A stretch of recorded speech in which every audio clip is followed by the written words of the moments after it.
Llama 4, Meta's new AI toy. It's giant, it's openish, it's even multimodal. But there's a problem. Or maybe three. Let's see it in 100 seconds or so.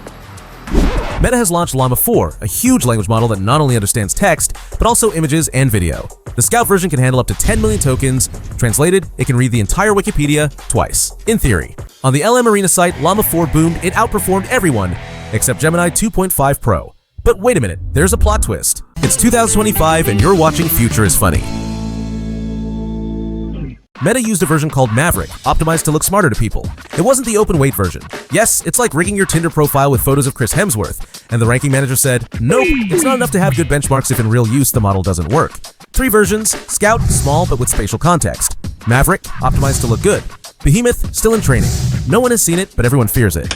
In real life, Scout is a RAM-hungry monster. Using him on giant code bases is like loading GTA 6 on a toaster. And yes, some say Meta trained him on the benchmarks themselves. Meta says no. But, I mean, who doesn't cheat a little when no one is looking? Llama 4 is open, but not open source. You can use it, but you can't modify it.